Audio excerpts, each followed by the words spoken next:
You are now listening to Out of the Blank. Well,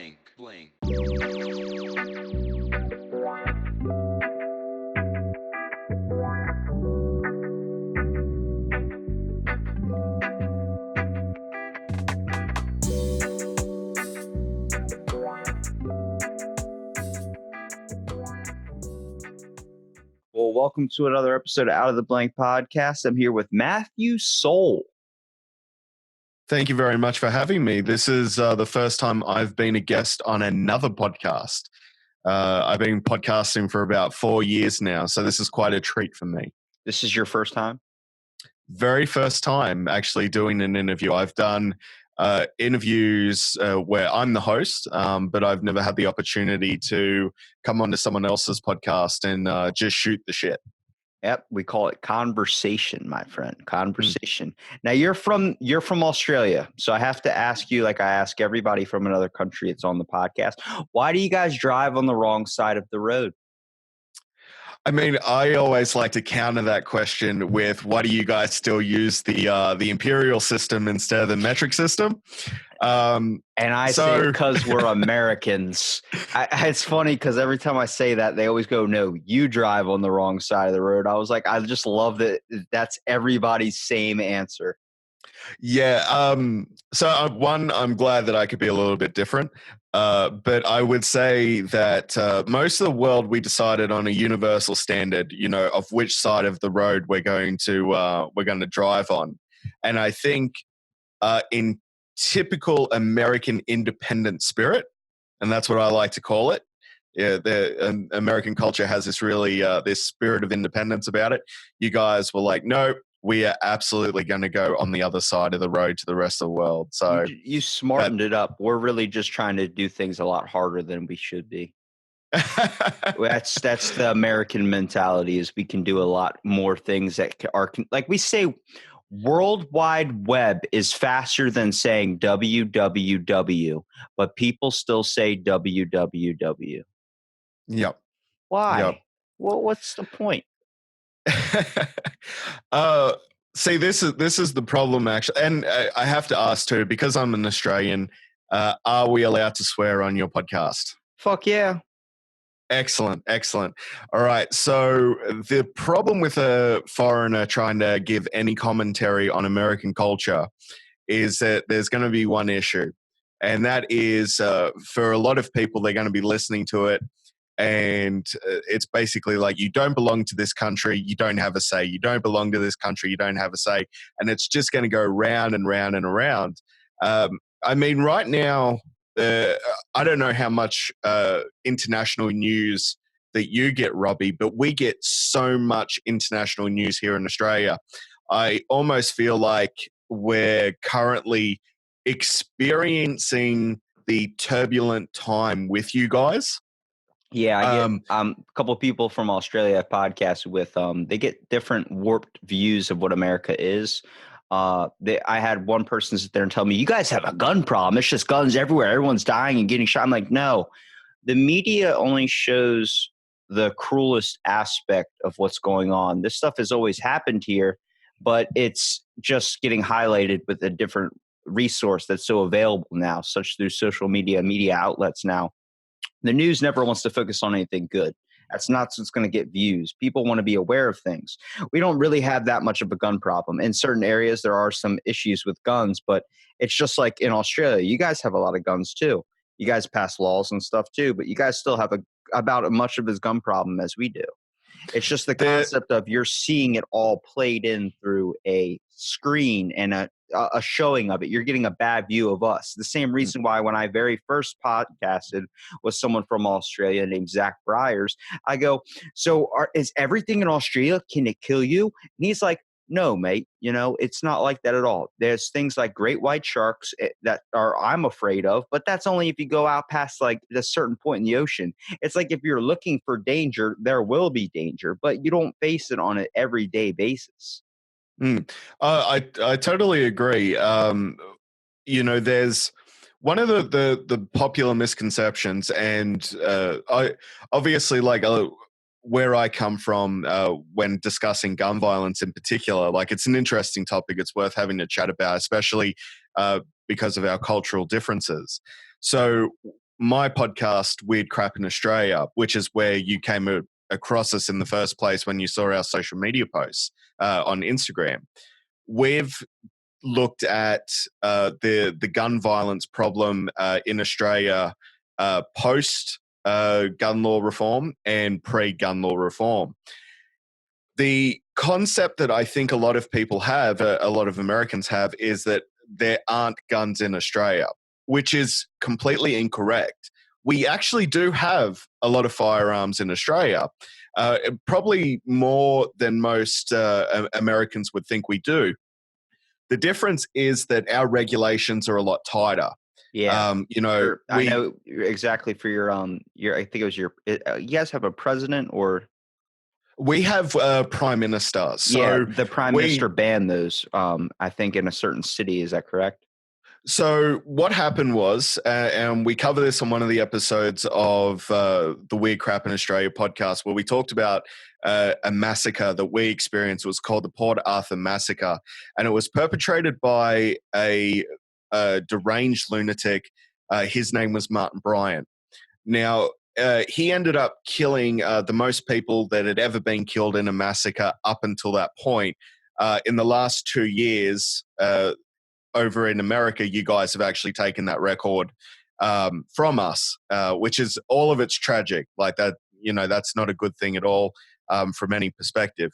So what happened is we had now people will have to forgive me. I don't have my notes on this one, but I think Martin Bryant killed just over 30 people. Could have been a little bit less, could have been a little bit more. I can't be too specific because I can't quite remember, but people can look it up. It's called the Port Arthur Massacre. Now, after that, Australia was faced with a choice. We could continue going forward. We could continue the proliferation of semi-automatic weapons, or we could dedicate all our resources to mental health. Now, one was a much cheaper alternative than the other, and that was to highly regulate firearms in Australia. It was so much less expensive to do that than try and come up with some sort of universal mental health care system. And that's the option that we took. But see, I grew up in a small town of 7,000 people in an area that is very, very similar to trying to think of an American equivalent, sort of like your Farm Belt there, your sort of Kansas-y sort of areas, your small rural communities. That's where I grew up. I grew up in that sort of environment. And, I go over to my best mate's farm and his dad had a gun for killing snakes. But, to own that gun, my friend's father, he had to do a mandatory background check. He had to learn all the safety regulations around storing, firing, and using a firearm, complete that test. Once he completed the test, he was able to buy a shotgun. And yeah, like I said, I think there's this misconception that Australia is, we banned all the guns, we took all the guns away. But it's just not true. We just regulate them a little bit more, background checks and licensing and things like that, which I don't think are too a radical idea. And I think quite often they try and legislate that over in America. But, obviously you guys have very powerful lobbying groups that are more interested in, from my perspective as well, like as I don't live in America, we only see it from the outside. But from our perspective, we definitely see like powerful lobbying groups like the NRA who don't, in my opinion, represent American gun owners. I think they're more interested in representing American gun manufacturers. That's a rationalized way of seeing it, which is the way they should see it. But a lot of people really don't see any perspective, whether it's from us looking outside to another country or you guys looking in on us. The problem is we don't have a gun problem. We have a people problem. We have a population problem. Our country is a lot smaller than yours, but we have a hell of a lot more people that are very close by each other. This is a very populated country. It's under China. China has severe overpopulation, but they know how to deal with each other down there. There isn't a thing called manners down there. Bumping into someone on the street, if they're in front of you, if they're next to you, you just move them out of the way if they're in your way. Mm, You don't have to apologize. You don't have to do anything. Here, we still have that, but you see it's fading away. We have a mm, people problem here. That's why, like, guns aren't the issue, it's the people issue. The problem is you get a bunch of people into a place together, they become desensitized. It's not a community anymore. It's just a bunch of people not willing to take the time to get to know one another. mm, Such like if you have a small community, you knew Jim, you knew Joe, you knew why he had that gun, and you knew what he used it for. Now, mm. all you need is to get a background check on, see if you had any criminal law or criminal intent in you. And if you're clear, you get it. What about a mental health check? What about to Mm. see if someone is mentally unstable, which you're seeing more and more now because of the high amount of technology and population here? People are picking and not caring on one another anymore. They're picking them apart rather than building them up. I think you raise a very good point there. I think about this quite often lately, and the issues that you guys are facing over in America are very similar to social issues that we're now facing here in Australia. I don't know whether it's a byproduct of feeding off American culture, because we do a lot. And I'm happy to go into that as well. The proliferation of American pop culture here in Australia. But I will say that there my father's generation, for example, I'm 30 years old, so I'm just on the edges of being a millennial. I'm one of the first millennials, as no doubt you are a millennial as well, Robbie, I'm guessing. Yeah, it's basically anybody from like, I think it's like 20 Mm, to 38. yeah, yeah. So I'm 30 years old, and I can say that for my father's generation, they had a stronger sense of community. They had a stronger sense of uh, social grouping. Uh, Connectivity. yeah, they connected with each other. They understood each other. They would have barbecues. And I have to say this, and I'm sure some of your other Australian guests have said this. We don't put shrimps on the barbie. We call them prawns, and we don't barbecue them that often. I just want to knock that urban legend right on the head. But it's interesting to see how the previous generation, they knew how to build community. And I think these days what we're doing, and this is through social media especially, and I know that's what a lot of people like to go to. They like to use social media as a scapegoat. But the fact is that social media has isolated us from each other and has formed echo chambers. You know, I've got friends who still live in rural communities who have never seen anyone of a different ethnicity. They haven't seen someone of a different race or someone of a different religious or cultural background. I live here in the city. I live very close to our capital, which is called Canberra, very similar to Washington. It's a planned city just like Washington, D.C. And I work with people from all different backgrounds, from all different religions, different countries, different way of raising family, things like that. But at the end of the day, we can all, after work, go and have a beer together. And I think that's what we're missing as a society, especially Western society. I think we're not interacting with each other. And when we interact with each other, a beautiful thing happens, which is called empathy. And we start to empathize with each other. We start to understand each other. Well, And you hit right on the head for what I usually bring up in my podcast, just never this early, is the type mm, of what we're relying on as people now is what I call fake connectivity, where social media has become the main influence on how we look at others now, how we judge others, comparing too much on what a person has and what they don't have, rather than caring about the individual themselves. mm, Writing something about somebody and being able to talk shit on someone without any consequences from it, whether you care about that person or not. That person experiences high depression, high anxiety rates hitting in younger kids now. You're seeing a 12-year-old, 8-year-old experience high anxiety because they're afraid that they're going to post something on social media and they're going to be talked about relentlessly. mm, Empathy is a thing. People give off a certain type of energy around each other. We're all connected. You can't just think that your life does not affect others around you. It does. If you're in a shitty mood, you have a wet towel personality. I'm pretty sure we've all met those people, the ones that you mm. hang out with, and afterwards you're like, fuck, I was so ready to do stuff. And it's like, you're talking to me and it's like, like I Mm, feel like I just want to go home and sleep. It's because you can literally bring another person down with the negative emotions that you give off. And it's mm, difficult because we live in a world right now, especially in our country, and I'm pretty sure in other countries it's starting to arise more. There is a high amount of diversity, a high amount of culture, all these amazing, beautiful things. But the problem is people are becoming depressed and they're not problem solving and handling things in their own life effectively. Where you see this start to really take places in America, for instance, a lot of people feel like they're not going to get anywhere with their life and they're comfortable living the same routine over and over and over again that puts themselves in basically a point of isolation. That mm, connectivity that we rely on with social media is what I call fake connectivity. It's not mm, right because you put something on social media expecting someone to like it. Next, you want 2 likes. Next, you want 3 likes. Next, you want 4, 5, 6, 7, and so on. Eventually, it gets down to 1 like. You feel like nobody cares about you anymore.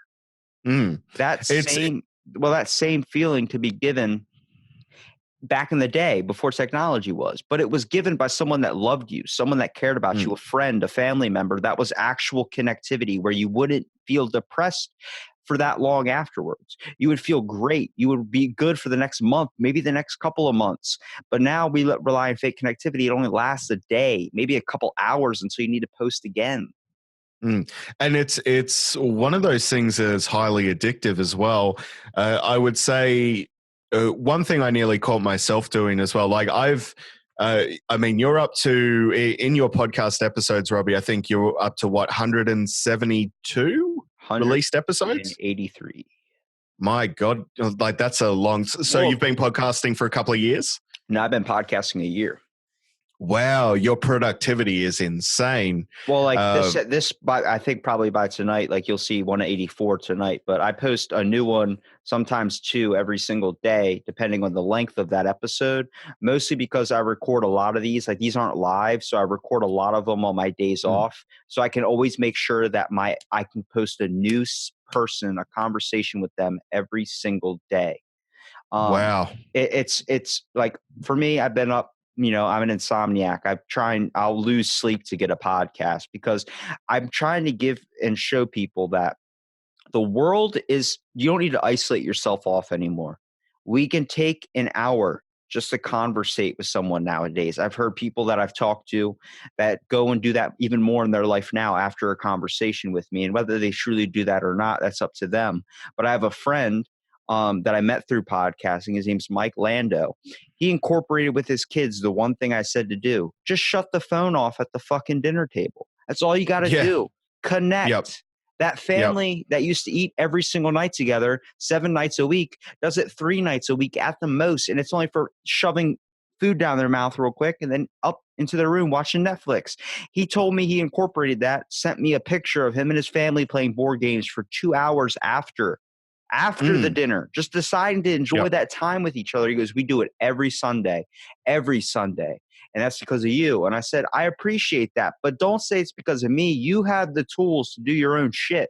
I'm just here trying to wake people up that one day that stuff that you consider the most important thing, that Snapchat you get, that text, whatever, it's not going to fucking matter. What's going to Mm, matter is the memories you create. You don't want to get nostalgia off your phone. absolutely. Look, I totally agree with you. I've personally experienced how quickly life can change. I have, unfortunately, a back injury that has resulted in me twice in my life so far, and like I said, I'm only 30. Uh, it's resulted in hospitalization. About 2.5 months ago, I had to have back surgery. And both of those times, I lost major function of my legs for a time. How did You you? would Why'd you have back surgery? So what I have is an unfortunate condition where the spine is made up of a series of bony vertebrae. Between those bony vertebrae are discs. Now, people refer to what I have as a slip disc, but that's not actually correct. It's a hernia where the inside of Oh that shit, soft. dude! You don't need to explain Yeah. that one to me. I work out. I know what a hernia is, Right. Yeah. bro. Exactly. So I had, and this is going to blow your mind. So at the time of my last operation, I had 5 spinal hernias at the same time. Oh my Christ. Yeah. So the last time I had an operation, they repaired 4 of them and they left the 5th because it wasn't doing any damage. But those 4 hernias were impinging on a set of nerves, which you probably are aware of, Robbie, the sciatic nerve. So I had the hernias impinging on my left and right sciatic nerves. And if anyone's had sciatica, it's incredibly painful. But I had 2 pressure points on either side of my sciatic nerve, basically putting me in constant agony for about 2.5 months. And the reason I bring that up is not to try and elicit sympathy or anything along those lines. The reason I bring it up is because you would, number one, you'd be amazed at what you can deal with, what you can live with. So while I had that happening to me, I was on a walking stick. I'm thankfully not on that anymore, and I was still managing a supermarket, at the same time, whilst also podcasting, and we never missed an episode. I'm very,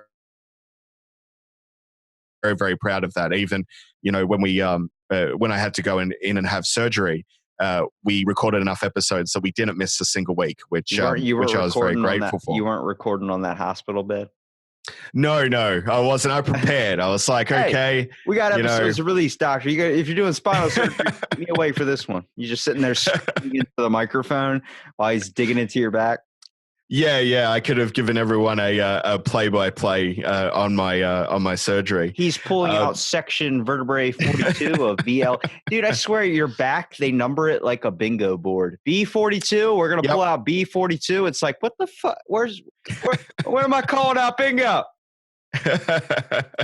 Yeah, I think, what did I have? L4, L3 were my issues, and they had hernias on either side. But going back to that original point that you made, like, life can really throw the rug out from you sometimes, and you land on your ass and you're like, shit, I don't know what I'm going to do. I don't know how I'm going to get through this. Number one, the human mind and the human body is incredibly resilient. People don't really appreciate how resilient they are until they find themselves in that sort of situation. Dude, I was hit by a jet ski going 40 miles an hour in one of my jobs and messed up my back pretty bad. And I'm lucky I wasn't killed, Absolutely. I know how, like, when you're a kid, basically, they always say your body's basically invincible because it seems like you can go through hell and your body still works. Mentally, like, I went into psychology in school. So that was fascinating with the human mind, the ability that it is, there's so much information inside of us that we have no idea, barely even close to scratching the surface on the amount of how the brain actually works. I mean, we know the basic functions, why it's a response that makes our hands, move around and stuff. But why is it that if someone gets in a severe traumatic incident and they hit the right side of their head, they can immediately speak a different language or have an accent? Why is that a thing? Or lose their entire memory, their identity, all in one hit. It's incredible. Like, I don't think we really appreciate this organic computer that's sitting on top of our shoulders. It's a truly incredible thing. But yeah, I found resilience through changing my relationship with pain. I think around that time, like I said, I've experienced this twice so far in my life. And it's interesting how you can sort of, because I read a lot. Like, I was like, how do I deal with this pain? How do I try and ease it? What do I do? I read an article how they were using VR simulators to retrain people's relationship with their brain and re-understand pain and impulses and things like that. Cease therapy. And yeah, and once you flip that perspective, suddenly, the pain isn't, it isn't a defining factor of your life. I've been through rehabilitation as well, and I've met some incredible people who are far worse off than I was. And they all had sort of found this silver lining to things, and they didn't let the pain define them. And it is really, really difficult for people who do suffer chronic pain when they actually, they achieve a sense of normalcy. I achieved a sense of normalcy during my worst bout of it this year. And the hardest thing, I think, is actually people around you. They get used to you being in pain, and so it's not a consideration anymore. The friends and family were really, really supportive of me during this time, and they helped me out a lot. I definitely wouldn't have made it through without them.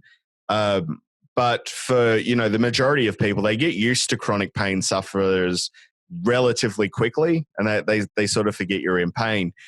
But you learn techniques. You can learn to change your relationship with pain, and you can actually start to survive it a little bit more. You can accomplish a lot of things. And so, yeah, I think I think number one, people don't give themselves enough credit. I think that's a big one.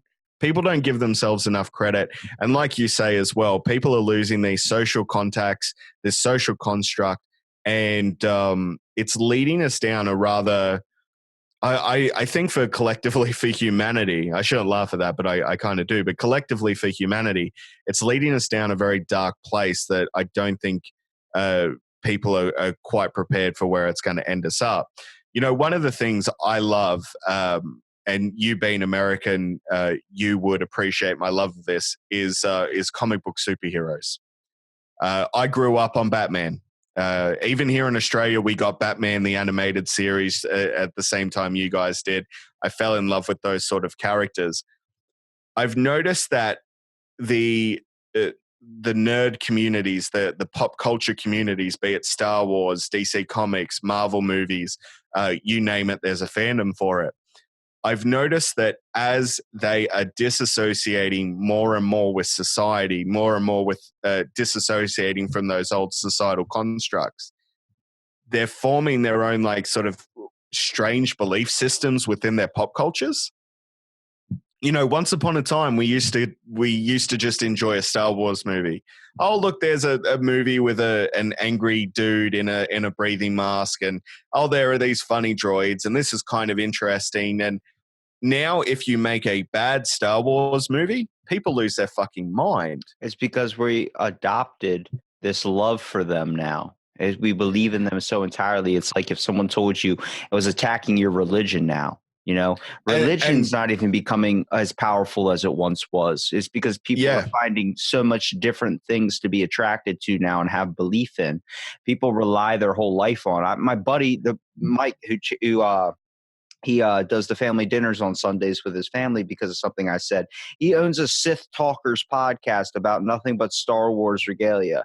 And I tell him the new Star Wars movies are shit because I don't like them. I can't sit through them. It's just too much different from when I was used to the originals, sitting and watching them with my dad. And he just freaks out on me. He gets so passionate about it, but I understand it from his perspective. See, the problem is when it comes to anything, everybody is addicted to something. I took chemical dependency. Absolutely. I took chemical dependency through my beginning of schooling because I was really fascinated with addiction because it's been closely affected into my life by people around me, and also people that I knew were dying on the streets because they were addicted to opioids, and it was affecting younger and younger kids. So I said, how do I deal with this? So I went there. I learned about these meetings. I experienced it myself, and I always thought I went to a AA meeting, and they're like, sit anywhere. So I sat on one side of the room, and I look across, and there's two other students in there, but they're sitting across with laptops, and they have notes, and they're taking notes. The whole thing was, don't take fucking notes. That was the one rule you had as a student going in there, because nobody wants to sit there, preach about their life and explain themselves and try and be in this emotional state and have some kid writing a fucking everything you're down, like everything is down. Yeah, you look over your corner as you're bleeding your heart out, and there's Joe Bloggs there writing about it for his school report. I would imagine would be a horribly distracting moment in that sort of situation. So that pissed me off as a person, and I was a student too. But I went in there. And I didn't have any recording device, nothing. I just was like, I'm just going to listen to these people. Like I can fucking remember. And so I sat on the side, and we're all going through, and I realized I sat on the alcoholic side. And it was all the drunk people on one side of the thing and then the students on the other. And I didn't realize that because there was only two other students in there. So I'm sitting where everybody else is, trying to kind of blend in.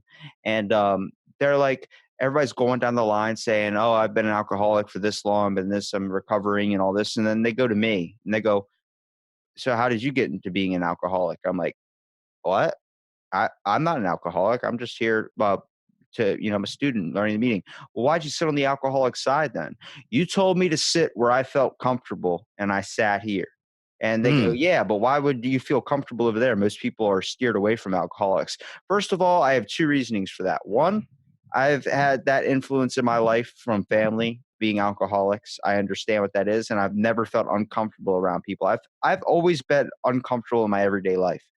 So I was like, and two, this chair had fucking wheels on it and I picked it. That's why. So they're like, oh, and they all started laughing. I was like, but after listening to their stories, I was like, I understand you guys. Like, you're not different.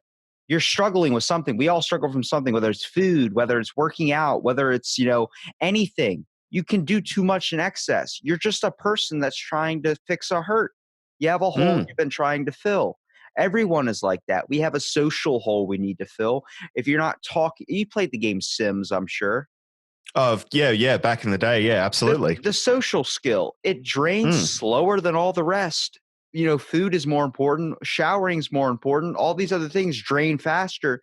But that social skill, if you build one sim, make him live alone, doesn't talk to anybody, just gets his job done, all these things, that social skill goes down. Down. And then eventually you see him, he's moping around the house all depressed and wanting to die because we have to communicate. We can't just board ourselves up anymore. I did it for 3 years and I fucking broke out. I was like, this can't be what life is like. You get depressed. We need to communicate more, but not being the type of communication we're getting now. The problem is my theory on reality television. Okay. If you don't experience conflict in your everyday life, you will search for it somewhere. You will create it where it doesn't need to be created. As a person, sad to say, that's what we do. We go home. If you have like a day you don't argue, you're like, well, I don't feel right. And then you sit down and you watch Jersey Shore. Next thing you know, you're like, I want to stick a fucking fork in my eye because Jersey Shore is just too much. But the problem is you need that conflict, but we experience it at too much now.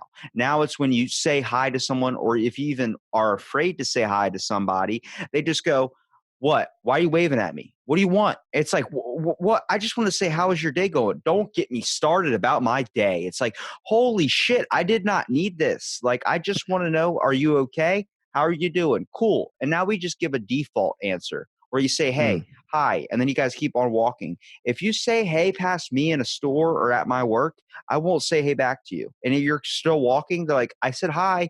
I was like, but you were walking away. What am I supposed to say? Hey, how's it going? And then, give you an answer while you're walking away. You're not fucking listening. Why do you care? Just don't acknowledge me then. So I take my time out of my day. If I ask someone, hey, how's your day going? I'll sit there, look at them and listen. And I will actually listen to what they say. They say it goes bad. Tell me about it. Let's go. It reminds me actually of when you talk about people isolating themselves.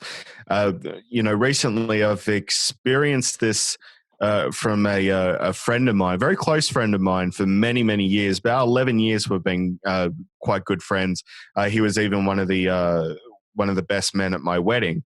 Love the guy to bits. Very talented artist. But one thing that he's done recently is, unfortunately for him, like so many people have moved away from our little small town, and it's a little place called Tumut. And a lot of people have moved away, and it's sort of left him there. Like his peer group has moved on to bigger cities. And I find that his isolation is leading him into echo chambers where he's just pissed off all the time. That's all he feels. And I said to him, he said to what he'll do now is he'll try and antagonize me on Facebook over social issues. I'm not, I would what you would describe probably as center left as far as my political leanings go, because I think in the center there is sanity, as I like to say. Now, my friend finds himself falling further and further into radical right rhetoric. And what he'll do and this is a conversation we had just recently, is he will try to antagonize me in order to sort of get a rise, so that he'll have someone to bounce off of. So he'll have a conflict that he can engage in. And I said to him the last time we spoke, I said, we're not going to do this today.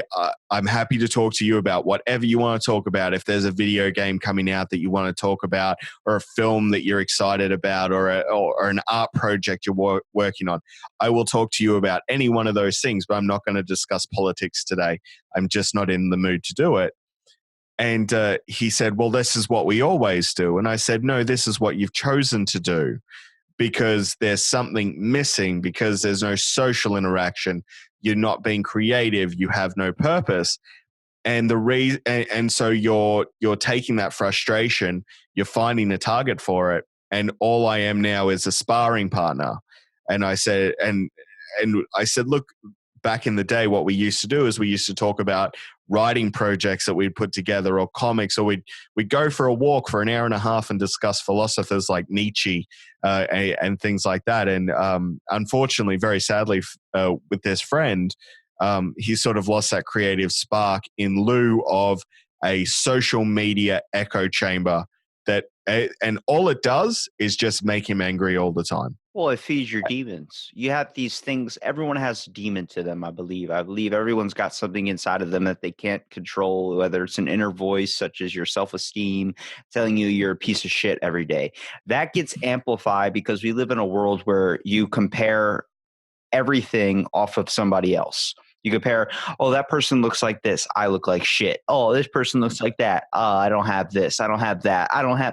Who gives a shit? Okay. You're living your own life. Do it in the best way you think is possible. Don't structure yourself off somebody else.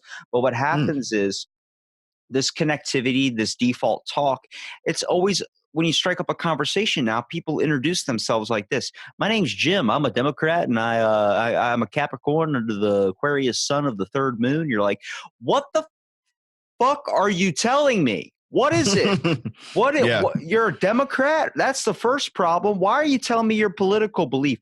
I just want you to know what you're getting into when you start a conversation or maybe a possible friendship with me. I'm a Democrat. If you're against my views, I don't believe in you. And I'm like, we're opinionated for a reason, but don't push your opinion down somebody's throat to the point you can't communicate anymore.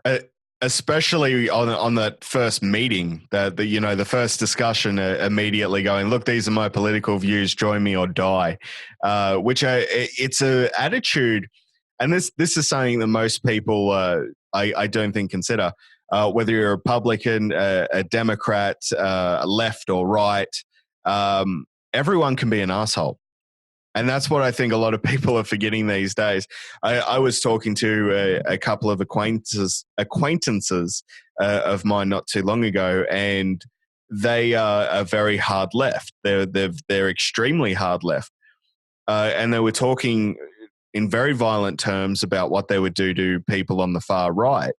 And I said, well, you're just as bad, right? Violence perpetrated against anyone is just violence. You can't really define it as a political act. It's just violence, pure and simple. And those people shut me out of their conversation. And it's indicative of what we're doing to each other now, where, two people can't sit down at a table and acknowledge the fact, hey, I may have a differing view to you, you may have a differing view to me, but obviously we see something in each other that we feel that it's worth having a conversation about. It's worth connecting as two human beings. And I think people are just not acknowledging that anymore. Like, I'm an atheist. I've been an atheist for a long time. Some of my best friends are Catholics. Some of my best friends are Muslim. Hey, I'm an ordained minister under the United Church of Bacon, so that's fine. That sounds delicious. You say like I tell you that and you think it's a joke. It's actually, I went to my Maryland courthouse and been ordained under this parody religion just because it was a safeguard for atheists. It was for people that were atheists that felt like every time they mentioned they were atheists to someone that was Christian, they were attacked immediately, verbally, oh, you're going to hell, you're going to burn in eternal damnation. This was just a safeguard for atheists. It was to be like, say you're under the Church of Bacon. They're like, what's that? Be like, well, it's a recognized religion, And then, so it was all in belief of that. And I did that because I got fascinated with parody religions, mostly because it happens to do with the human mind as well. The ability that someone is going to take deep meaning from something that is supposed to be created to highlight one of the weirdest things we follow, which is religion in general. The idea is religion's not ridiculous. It's a wonderful and amazing thing that I definitely am jealous of a lot of people that have belief in it, but it's not for everyone. It's like a diet. It doesn't work for some people. And I wish more people would see that rather than try and shove their view down someone's throat. I first went onto this because two Jehovah's Witnesses and on my local boardwalk, where it's like a good couple miles of stretched like wood planks, you just walk on, a bunch of carnival games and stuff you can play. And they were just sitting there telling people you're going to burn in hell if you don't believe in Christ. I stopped, took my headphones out of my ears, and I said, "What did you just say? You're going to hell, sir." I'm like, "Why? Because I don't believe in God?" And they're like, "No, because you don't believe in the all-powerful, almighty being that created you in the first place." And I was like, "But how do you know?" "Well, I have faith." "But do you have evidence?" "Okay, I see it from your perspective, but I'm letting you understand that you have to see it from the other side as well. This is when I started my podcast, I wanted to make sure that everybody came on. If I even disagreed with them, I was not going to disagree. I was going to listen to them and also explain the other side's point, even if they're in agreement with me on something. If we and you both say peanut butter and jellies are fucking awesome, then that's the end of the conversation. Where's the other perspective? What about the people that don't like peanut butter? What about the people that don't like jelly? It's not that I wanted to be the devil's advocate. It's the fact that I wanted to bring in that other voice, because when you get one-sided information, much like news playing into another country, you're seeing it from a warped perceptive view. You're not experiencing it from the people that don't live in these climates. When I ask someone from Australia, how do you go out and live? How do you survive with all these dangerous things that can kill you? Rockfish, kangaroos stepping on you, all these things. They go, it's not that big of a problem. I'm like, what do you mean? That's a stereotype, which is true, because what he asked me, he goes, "You're asking me if I'm afraid of kangaroos. I should ask you, how scary is it to go outside and almost get attacked by a grizzly bear?" I'm like, fuck, I've never met a grizzly bear in my entire life. And next thing you know, in that podcast, we're just talking about what animals could fuck us up for a good 45 minutes. And then we ended up somewhere down the road getting into a conversation about hiring a team of kangaroos to guard our mansion and just being boxing people that come onto our lawn. Like Mike Tyson owned a lot of tigers. Why don't we own a bunch of kangaroos? But it's all these one-sided views we're getting. We just need to take the time to get the other information.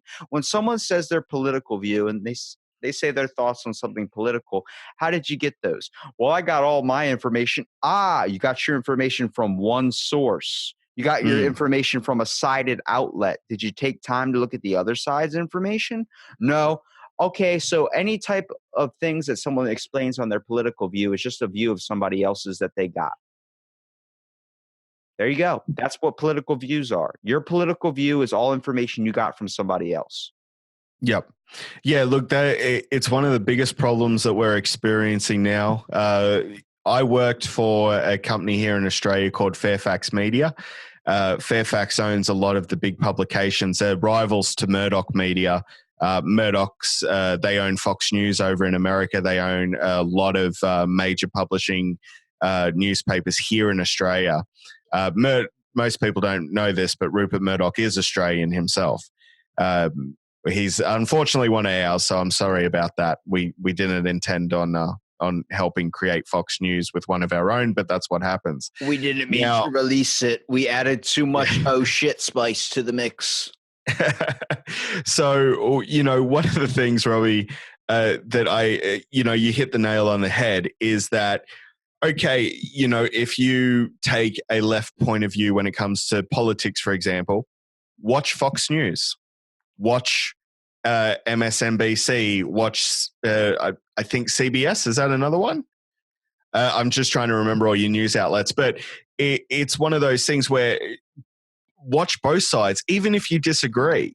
You know, you should never, ever, ever turn around and say, well, I get all my information from this one source is true, because it's just not how the world works. Everyone thinks that we sort of live in this black and white paradigm where there are absolutes, and there just is never really an absolute. Even in the most mundane of things, we just don't have absolute rules that people like to cling to simplify their lives. The world is so much more complicated in all aspects than I think people really give it credit for. And that's why it's important to not only have your own view, but also experience the viewpoints of other people. At the very least, you're going to disagree. You know, that's the very worst thing that happens is you disagree.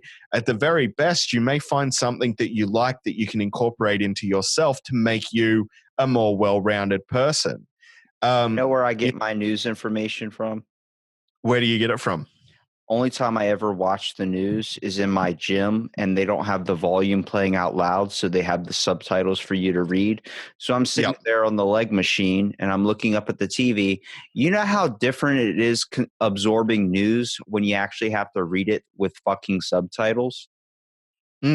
It is. I would imagine you're processing it a lot more. I'm actually hearing what's going on rather than when someone's speaking it and they say there was a murder that happened, and the first thing you hear is murder, and your eyes get alert and you're like, what am I listening to now? And you tune in halfway, and you only tune into key words that they say. You're hearing it from someone's voice. Someone's like, this is like an actor in a movie. When you're looking at the subtitles, you're reading the information and it's coming into your head like if you're reading it, like you're the narrator. So you're reading it, you're just like, all right, there was a shooting over this, and it was okay, so that's what happened. It's a little bit more rationalized. And absolutely. It puts it into terms you can better understand. I feel like a lot of times if anybody's going to flip onto the news, you should click subtitles and then turn the volume off and just read it and process it for yourself, because you're going to find the things that you're going to care about. You're going to find the information that you're going to get hooked onto, and then you're also going to look into it a little bit more when you've actually processed it through your actual brain rather than just hearing it. I think that's an excellent way of disseminating news information.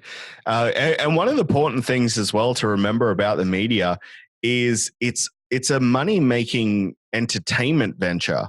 You know, that's one thing that people forget as well. Now, we have news programs here in Australia which are, I would say, probably lighter versions of what you have. You know, you guys have Fox News, we have Sky News instead. That's sort of our Murdoch alternative. You know, we have our more liberal versions of the news as well, just like you guys do. One thing that I have done, and that's through consuming media, like, you know, for example, I love Stephen Colbert, Late Night with Stephen Colbert, one of my favorite shows, Last Week Tonight with John Oliver. And because of those sort of programs, I've been exposed to a lot of American media. And it blows my mind just how packaged it is. Like, our media is just as bad. Like, don't get me wrong, we have problems here as well. But it's almost like it's just as marketed as a Happy Meal. And that's what it kind of is. Like, it's a Happy Meal to reinforce your already entrenched beliefs. Hey, you get that $1 cheeseburger, man. That's what it is, man. That's all people want, is a cheap, easy, convenient option. They don't ever want to actually look and find all the information. They want it to be funny when it comes to news now. You need to be a celebrity telling me the news. You need to do it in joke form so I can laugh at it. You know, create a little bit of comedic science out of something that's hurtful and dangerous. And it's like, it's mean world syndrome, man. It's the news. There's a theory called mean world syndrome, and it's the exact reason why if you go to any old folks home, you know what they play on the TV is Wheel of Fortune, Jeopardy, or some other game show horse shit. And their channels are locked on that. The reason why is because what do older people want to do? They want to look at the news. They want to know what's going on. Well, they found out that older people are becoming very distorted in their reality and perception of people out in the world today, because all they're getting is this one-sided information of shootings, murders, and all these other terrible things, and fires and accidents that happen. They think that the world's a terrible place and never, ever want to give anybody the time of day. I've met so many older people that are like, "You damn kid." And I'm like, I'm holding the door open for you, man. Like, I'm not that guy that you see on the news that robbed a bank or something. I'm a average kid, nothing really interesting going on about me. And I'm like, I'm Mm. just here to help out because we're all living on this earth together. And they're like, wow, I didn't think of you that way. I'm like, yeah, because you get a deceptive view of how kids are today, and it's not true. Absolutely. Like there's the media generational war that is being pumped out at the moment. Millennials are evil. Millennials are lazy. Millennials just want avocado on toast instead of saving for a house. Avocado sucks. It does suck. I don't know why people think that millennials love avocado, but I certainly do not. Every time you buy it, like a day later, or it's like you have to wait a week to cut it open. And then if you miss that by like an hour when you're supposed to cut it then, and if you're not there, it's fucking unusable. And you're like, what was the point? Yes, it is a useless fruit. But, it's creating this distorted view of an entire generation where, the reality is that millennials are now in their 30s. Millennials are raising families. Millennials are trying to get into the housing market. And I know like it's just as difficult for you guys to buy a house as it is for us here in Australia, as it is for people in other Western countries as well. I know New Zealand is even worse than Australia, where like just, for example, here, to buy a 3 or 4 bedroom home, you need $1 million to buy a house. That's how bad it's getting. And the older generation in this country look down on us because, we would rather at least go on maybe a 1-week vacation once a year instead of saving up $1 million to buy a house that we'll never be able to pay off in our lifetime. And they get this distorted view from the media. Like another thing that's really interesting, like I read a lot of internet media outlets just because I can't watch the news. I find it too much of a prepackaged entertainment thing, and I'm just not into that whatsoever. If I want to watch entertainment, I want to watch something that's going to be completely out of this world. Give me a superhero, give me an alien, something that I can, a bit of escapism. I don't want to try and have escapism in news, which is exactly what it is. Now we've got the media war on vegans at the moment. There was an article not too long ago that equated veganism to terrorism, and it blew my mind. I was like, this is the point where we've got to where people need something to rally against, something to hate so much that poor old vegans are now equated with terrorism. And that's what the Australian media has been plugging constantly for the last couple of months now. I make fun of my buddy because he's vegan, but I also see it from his perspective. Okay. He does go all out when he says he's vegan. He goes no leather in the car, no wearing animal products, no anything like that sort. And it's very difficult. And he explains that too. He's like, we know when we go out to eat or something. I mean, I rarely go out to eat. But when I went out with him, like for his birthday or something, we're sitting at a restaurant and he's asking the waiter 55 questions before he can even get a meal in. Like, what would you like to drink? We get the drinks. He goes, water. I'm like, okay. And he goes, for my salad, can you make sure it's not cooked near any meat? Can you make sure it's not this added onto it, this, and she keeps going. And I'm like, fuck, dude, how do you do that with your lifestyle? And he's like, because it's not that I do it. Like a lot of people, it becomes like politics. Okay. It literally, that's what it's become now. Veganism and all this has become politics. Meat's murder. You're terrorizing and doing all these terroristic things towards animals. Okay. But people are supposed to need those beneficial ingredients from animals. And that doesn't mean you need to eat red meat. You don't need to eat red meat. I eat clean for so long. If I eat red meat, I won't shit for 6 or 7 days because my body can't process it. And the thing is though, you do get essential vitamins and nutrients from meat food, which you can get through plant sources, but it's a hell of a lot harder. And bodies are equipped differently.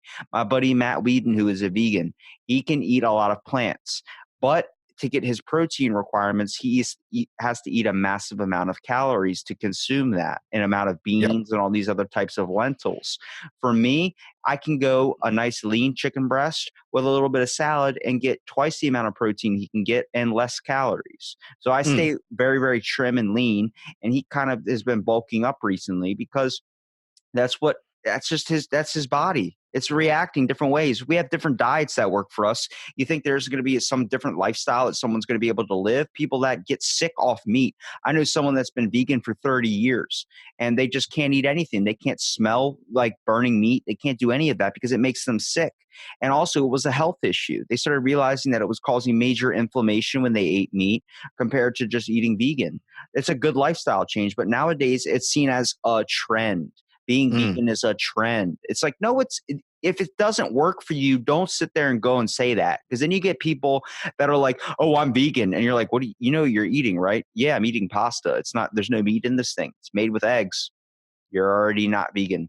And they're like, oh shit. And then you find out that person's only been vegan for a couple days. It's like, look, you're discrediting the actual people that are taking the process to go through that. If someone wants to eat meat, let them eat meat. If someone wants to do something, as long as it's not harming any other individual person. The problem is people start to consider animals and all these animal rights things that make them rationalize into humans. If we start doing that, then we have to start rationalizing in plants because there is a product for plant rights. Plants that can sense emotion, plants that can give off thoughts, plants that have a nervous system, plants that have all these types of things, which there is scientific evidence of. But if we eliminate that and meat, you're fucked. Nobody's eating any food at all. Absolutely. I think it's just... I think people have a knee-jerk reaction when they feel that they're being judged in any way, shape, or form. Now, I have friends just like you, Robbie, who are vegan, vegetarian, and also meat eaters. I am a meat eater myself. Now, I've made peace with the fact that when I'm consuming meat, something has died for me to consume it. And, if a vegan, for example, turns around and says to me, well, do you think it's right that other creature stopped existing so that you can exist? I'll say probably not, but I'm actually okay with that. That's a moral judgment. I understand what I'm doing. I acknowledge what I'm doing. I probably could find alternate sources of food where something doesn't have to die for me to live, but I'm not going to do that. But it's died. It's already died anyway, whether you consume it or not. You're just getting the product of it. See, the thing is, this is where it's different. We have a massive amount of food that gets wasted every single year because people don't eat it. So it's like, if it's already dead, it's not my fault that it's dead. I didn't tell the person to go cut this food down and feed it to me. The problem is it's got to be consumed either way. I mean, yeah, you're right. Eventually, the animal will die, regardless of our involvement or not. It's the only certainty in life is that there will eventually be death. There will be eventually an end to life. I think, but I think people just don't like being judged in any way, shape, or form, which I think is really a shame that we have these knee-jerk reactions, because it's very important to, and I found this in my own life, I have changed my opinion on many things that most people consider solid foundations of their lives. I've had interesting conversations with people about existentialism and the universe itself and where we fit into it many times. I've had moments in my life of self-worth. I've had moments in my life of self-doubts and deprecation. It's important, I think, for everyone in the crazy, hectic world we live in to have a malleable mind where you can think, where it's what makes you who you are is solid, but your opinion, your perspective needs to be able to adapt, able to change. And I think when people are able to do that, we might just get back to a bit more of a sense of normality, which, I mean, like I said, I know what you guys are going through in America at a moment. You're desperately trying to get a universal healthcare system up and running. You're looking at the epidemic of gun violence. life is tough over there, and I completely appreciate it. I think in Australia we're very, very lucky here to not be going through we still have similar problems, but not to the extent that you guys have, just because you do have the bigger population as well. And, you could fit Australia into America a couple of times over. You can fit America into Australia a couple of times. Yeah.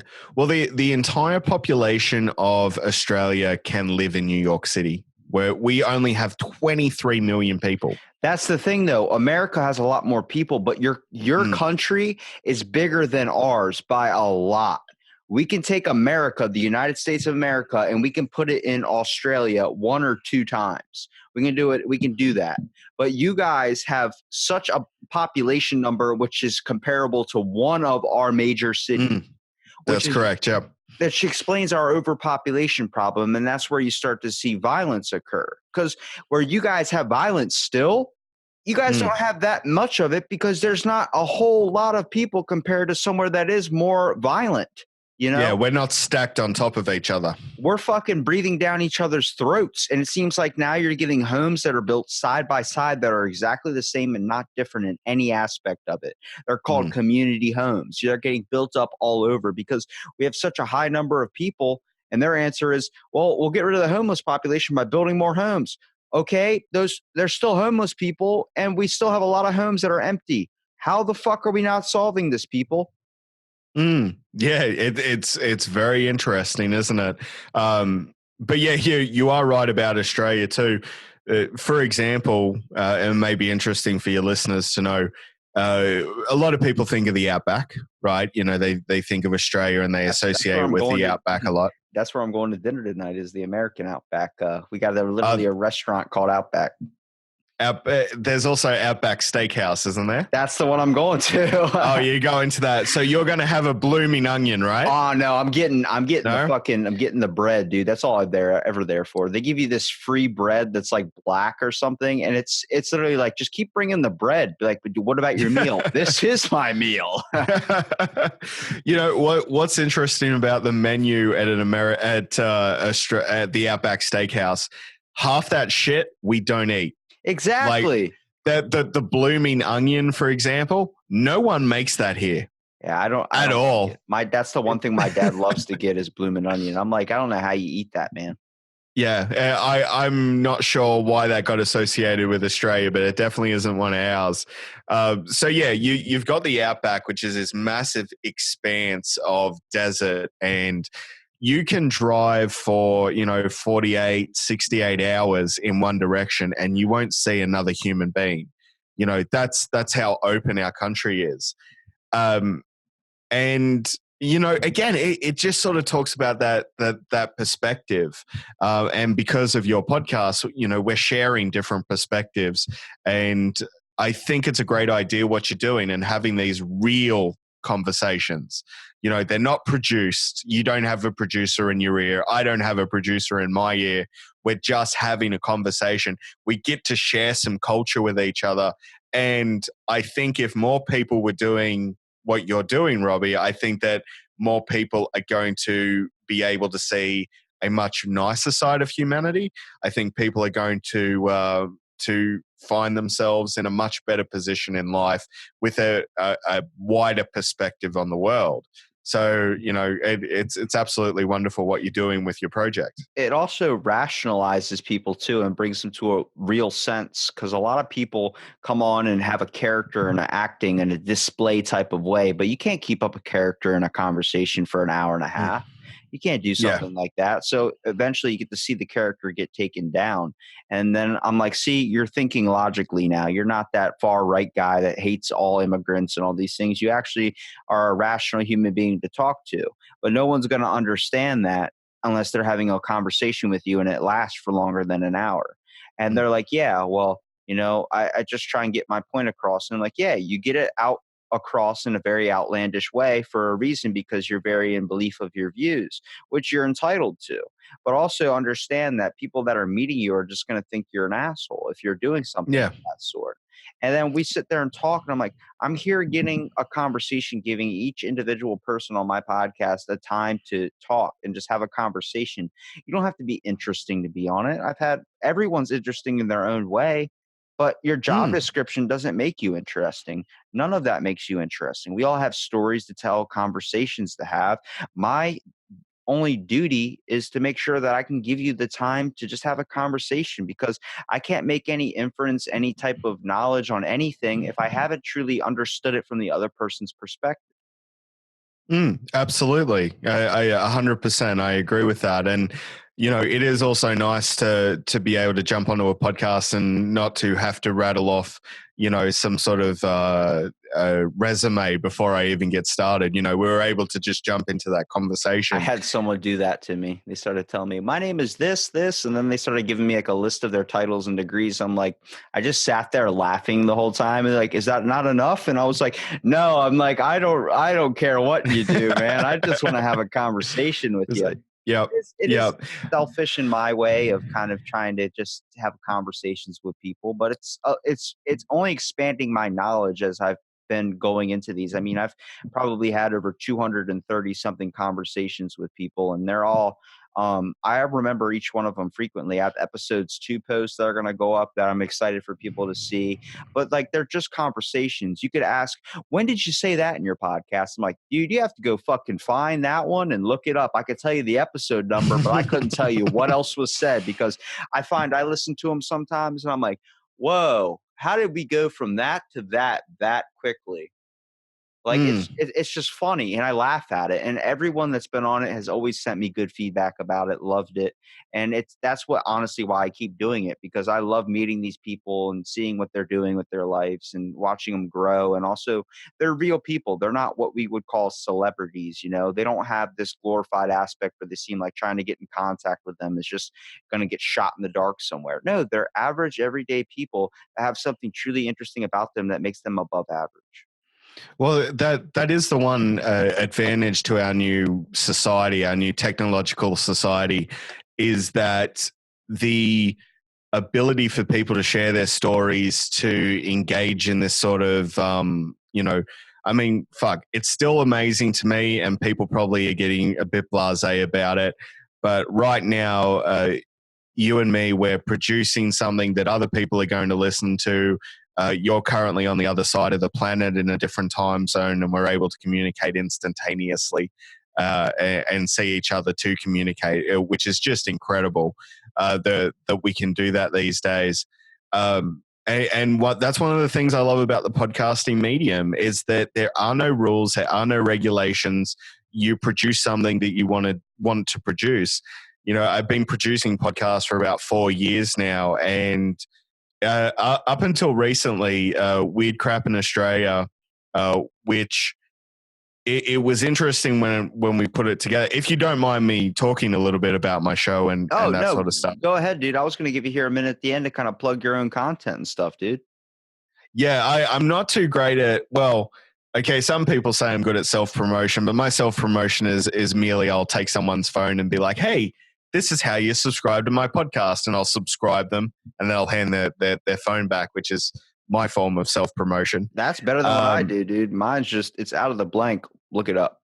On every guest platform I do, people have to promote for me. I'm just like, fuck it. We get so much stuff handed to us nowadays. I'm like, fucking, someone will be like, send me your link so I can look it up. And I'm like, dude, if you want to be on it, fucking look up the name. That's all you got to do.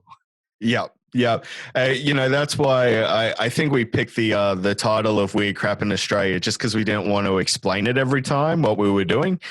People ask me like, what's your podcast about?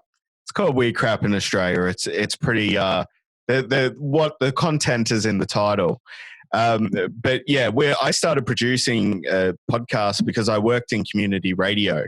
I loved community radio. Community radio is so much fun. You basically get to produce your own show, and you get to interview people. You get to play the music you want to play. It's a wonderful way of communicating. And then, technology evolved, and we were able to start doing podcasts, and people who, once upon a time, there were so many gatekeepers, Robbie. Like, you would have to, go to someone in New York City and say, hey, I've got a great idea for a show, and you'd have to pitch the show, and you'd have to, get your ratings within your first 12 episodes or you cancelled. And we don't live in that world anymore, which is just wonderful. I think at the moment now they're looking at 500 million podcasts are currently available on iTunes. And that's just incredible. It's people like yourself. There are over 750,000 podcasters out there, and each one of them has their own kind of niche and environment. I think only 2 or 3% of the population of those podcasters do something like what I do. I would say so. I would say that's 100% correct. It's because no one can put their faith in people to believe that they can have a conversation without it turning into an argument or some type of stereotypical view of something. I'm like, there's people out there. Everyone has the ability to. It's just getting them to have a conversation. I'm pretty good. I don't edit my podcasts. I'm okay with making sure there's no dead air. I think that's very needed, especially if you don't edit. But it's just, I like the real conversations. I like the nitty gritty. I like it when you hear some person in the background, like you hear a person go, hey, how long you been podcasting? Like get off the mic. Or you hear a little kid go up, Dad, I want dinner. And like, all right, I got to go give my kids some dinner. I'm like, all right, man. Well, I can't blame you for having a life. You know what I mean? It's about taking the time to be able to do it. Well, I mean the fact that like the format that you've picked for yourself is very interesting, and the respect that that there's no pre-planning, there's no okay, I'm going to ask these questions, I'm going to interview in this way, because you're not really interviewing, you're just like you say, you're having a conversation, which I think is a very interesting approach. I think it's a very niche approach, because at the moment, I mean, like, look. Out of 750,000 odd podcasters, a good half of them are just doing true crime podcasts. Yeah, which is and video games and commentary. And look, we fell into that when we first started. So my community radio show was called The Modern Meltdown. It was I loved it. It was on 96.3 back in the day. And I think that radio station's still going. And I always love that name. Do you like looking back at your first episode and then looking at where you're at now and be like, wow, we really structured ourselves now? Yeah, it's funny. I mean, I haven't done something this raw in quite some time where I haven't done a lot of pre-planning. Obviously, when we do Weird Crap in Australia, there's a lot of research that goes into it. My lovely wife, Holly, who is the co-host on the podcast, and she's the researcher. Her background is in research with when she got her Bachelor of Arts degree, it was all in historical research. And she does an incredible amount of work. We'll have like an 18-page outline. So it's a rare treat for me just to go completely off script and just to chat with you like we've been chatting. So there's a lot of work that goes into that. And I look at some of our earlier attempts at podcasting. When we did the Modern Meltdown was a mix of everything, which is the worst possible thing you can do if you want to be distinct in this sort of environment, this sort of industry. Like, you've got to find your niche. You've got to find that thing that you do that no one else does. You got to monetize with your audience. Yeah, and you do that, Robbie. Like, your format is, I have no format. It's just a conversation. That's your thing. Hop on to this. I'm like the stranger in the white van that's offering candy, but I'm not offering the average candy. I'm offering like Reese's peanut butter cups and the good shit you actually kind of want. Yeah. And yeah, you're not a John Wayne Gacy type who's going to throw you in the back of the van and take you to a murder house. As far as I know. Hey, you don't know what I do in my free time. Yeah, exactly right. When the neighborhood pets start going missing, you know who to look at. So yeah, it's cool that you found that niche. But yeah, going back and looking at some of the older stuff, we didn't have a niche. We were like, there were episodes of the Modern Meltdown podcast that we did where we would talk video game news, comic book news, TV news, movie news, political news, and we would smash it all together in a 3-hour podcast. Probably the worst way you could do a podcast. And you know, these days, like, and even back then, like, people can just check out that sort of breaking news, you know, straight on their smartphone, unless you have something that you can add as sort of an industry insider. Trying to have an entertainment news podcast is very, very difficult. After that, we went into reviewing. We had a podcast called the TV Breakdown, in which we just took our favorite shows of the week and we tried to review them, which when, you know, again, like, unless you've got that built-in following, unless you are able to sort of capture an audience with that, that's not going to work either, because there are so many reviewers now. It's not funny. Like, you know, I think we could probably ease off on movie and TV and video game reviewers a little bit, and we're not going to be missing too much. And then I brought the Modern Meltdown back for its version 2. And in that, I focused more on interviewing people and just sort of expressing my disdain at the current media landscape. And it wasn't until I really started getting into a podcast, you may have heard of this one yourself. I don't know if you listen to too many podcasts. I often find the podcasters do, but one that I love is Last Podcast on the Left. Have you ever heard of those guys? I've heard of it, yeah. Yeah, so they actually did a world tour this year, and they visited Australia, which doesn't happen too often with American entertainment. We don't usually get it here. You know, Australia is fairly out of the way. It's on the other side of the world. So those guys started doing their podcast, and it is this sort of macabre comedy horror podcast that's a lot of fun to listen to, but it's also, you know, they deal with serial killers, they deal with true crime, they deal with hauntings and UFOs and parallel dimensions, and you name it, they've covered it in their 400 odd episodes, which you're going to get to very, very quickly. It took them about 7 years. I think you're going to be at episode 400 probably by the end of next year, Robbie. But those guys did something very interesting. And I remember saying to my wife, because we weren't seeing any sort of real numbers. Like, I will always do podcasting whether I have an audience or not, just because I love the genre. I'm never going to give it up whether we have, you know, a listenership of 2 people or 100 people. It doesn't really make much difference to me. I'm always going to do it. But, you know, we definitely wanted to make it our career. We wanted to try and break into that industry. And I said to my wife, hey, wouldn't it be interesting if we did like a version of Last Podcast on the Left, but we focus it on Australia? You know, we don't worry about the rest of the world. We just focus it on here, and maybe we can sort of explain our culture to the rest of the world and sort of get people more involved and interested in Australia, and maybe dispel some myths. And I think we've definitely propagated some stereotypes as well. We did a whole series on the Outback serial killer and where that sort of urban legend came from. And unfortunately, I'll be listening to that episodes tonight when I'm at the dinner table at the Outback Steakhouse. Yeah, it would be the perfect setting. Have you ever heard of the Wolf Creek film series by any chance? Okay, so the Wolf Creek film series, one thing that pisses me off about horror films is when they put up the title that says based on a true story. Lies. Because it's always lies. Where's Dracula in real life? Don't fucking lie to me. The Texas Chainsaw Massacre is very, very far removed from Ed Gein. You could not get further removed, but they call it based on a true story.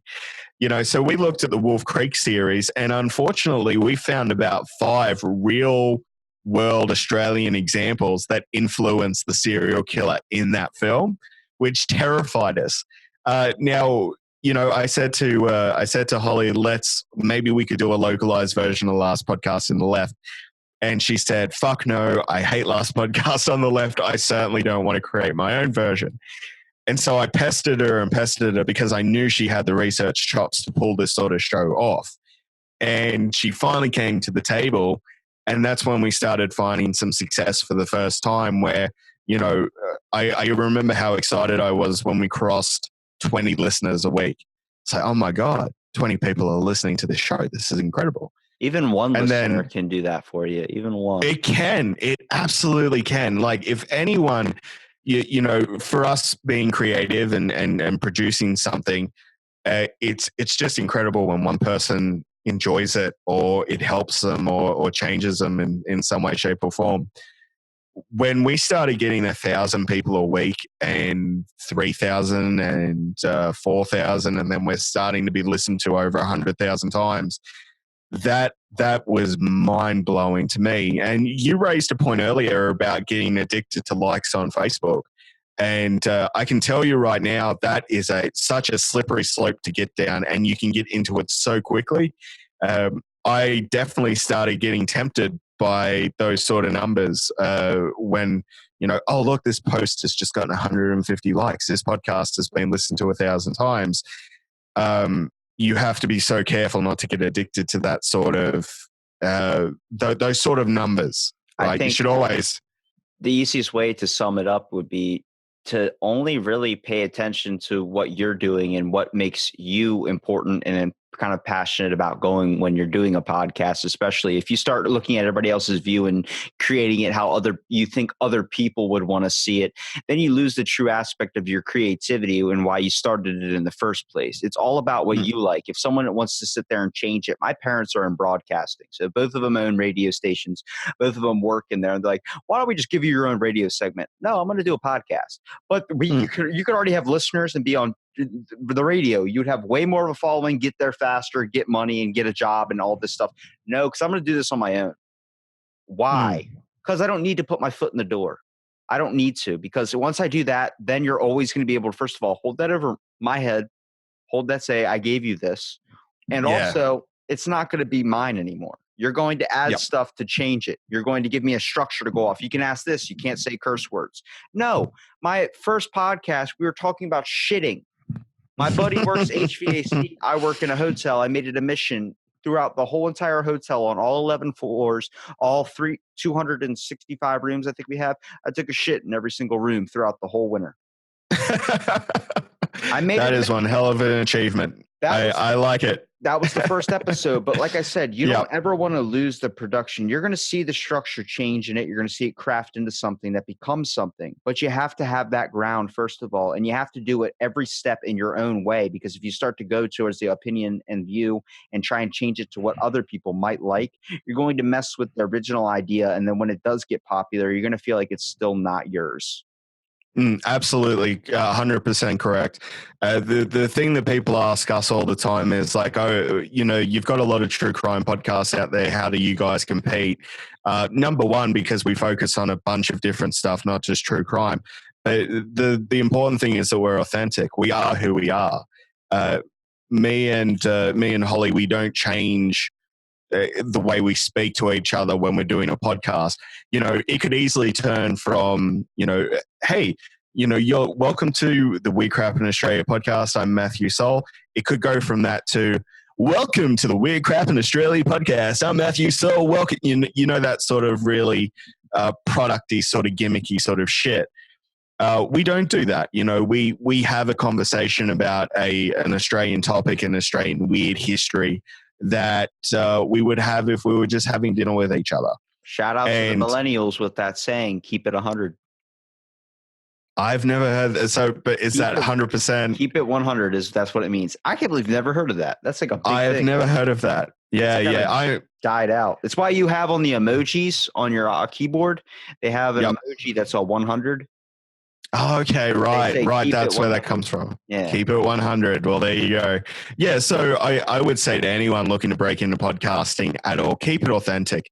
Be who you are. Don't change who you are, because at the end of the day, if you're doing a true crime podcast, for example, you have to bring personality to it. And the easiest way to do that is to be authentic, 100%. And I'm probably rambling at this point. It's 4:39 a.m. here in the morning. So, hey, man, I appreciate you being on the podcast, dude, for real. I know time zones are fucking horrible. But they do. But it's been great having you on, dude, and I really appreciate you taking the time. I want to give you a quick second here at the end to kind of tell people your links so they can kind of click on it, and also I'll make sure it's in the description for them to follow. Thank you so much for that, Robbie. I've Number one, thank you so much for having me on your podcast. For one, I've never been a guest on a podcast, so for me, this is my first, and I've really appreciated it. If people want to check out what we do at the moment, all you need to do, it's super simple. Just type in "Weird Crap in Australia" into Google or into any app that you find podcasts on. It's going to pop up immediately. You're going to see a kangaroo skull in front of an Australian map. Now, what we do on that show is we go through the weirdest tales that we can find in Australia. We also explain a lot of Australian culture. We've covered some of the worst serial killers, but we've also covered some of the strangest animals. If you want to know about the kickboxing kangaroo, we were talking about kangaroos earlier. We did an episode on that. And you'd be surprised to find that the kickboxing kangaroo had some of its origins in America. So we find all those weird little facts and we present an episode on it each week. If you want to find us, you can find us on Facebook, Instagram. You can find us just by typing in "Weird Crap in Australia" into Google search engine. Will be the very first thing that pops up. But me and my wife, we release an episode every week. Comes out on Monday, Australian time. You can find it wherever you find podcasts. Well, there you go. Everybody look up his podcast. And remember, there's not just weird crap in the world, but there's also weird crap in Australia. Absolutely.